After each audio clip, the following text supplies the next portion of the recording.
নমস্কার বন্ধুরা, স্বাদের খোঁজে ইউটিউব চ্যানেলে আপনাদের সকলকে স্বাগত। আজকে নিয়ে চলে এসেছি মুখরোচক এগ তরকা।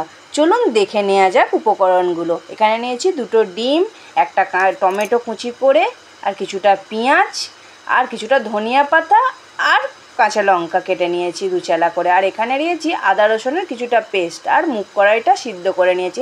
4 থেকে 5 ঘন্টা আপনারা ভিজিয়ে রাখবেন, রেখে ওটাকে সিদ্ধ করবেন।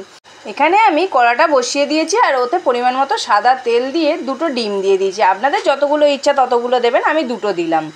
দিয়ে এটাকে ভালো করে নেড়ে চেড়ে এটাকে আমি ভুজিয়া করে নিচ্ছি। দেখুন আমার ভুজিয়াটা অনেকটা হয়ে গেছে। হয়ে আসার পরে আমি অল্প করে নুন দিয়ে আর একবার নেড়ে ছেড়ে দিয়ে নামিয়ে নিলাম। এরপর আমি সর্ষের তেল দিলাম, দিয়ে নিয়ে এবার দুটো ফোড়নে দিচ্ছি দুটো তেজপাতা, দুটো শুকনো লঙ্কা, আর কুচনো পেঁয়াজটা দিয়ে ভালো করে ভাজতে হবে। একটু লাল লাল করে ভাজতে হবে, তবেই ভালো লাগবে। এরপর একটা টমেটো কেটে রেখেছিলাম ছোটো ছোটো করে, সেটাকে দিয়ে দিলাম। দিয়ে ভালো করে একটু নাড়িয়ে চাড়িয়ে নিলাম, একটু ভেজে ভেজে নিতে হবে।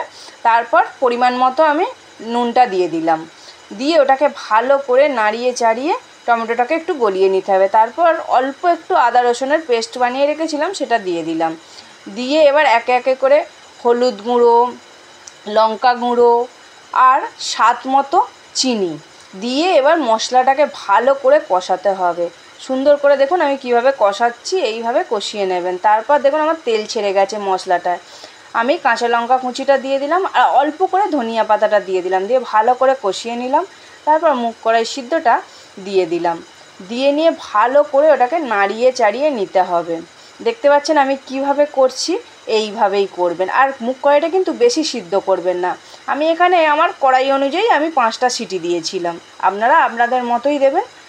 আর যে ডিমের ভুজিয়াটা করে রেখেছিলাম সেটাও দিয়ে দিলাম, দিয়ে ভালো করে ওটাকে মিক্সড করে নিচ্ছি নাড়িয়ে চাড়িয়ে।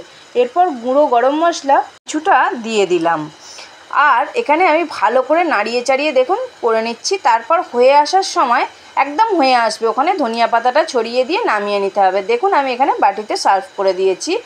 মুখরোচক ডিম তরকা আমার রেডি। আর এখানে আমি দুটো সাদা ধপধপে নরম তুলতুলে দুটো রুটির সাথে আর কাঁচা পেঁয়াজের সাথে সার্ভ করে দিলাম। ভিডিওটা ভালো লাগলে অবশ্যই একটা লাইক করে চ্যানেলটাকে সাবস্ক্রাইব করবেন আর পাশে থাকবেন।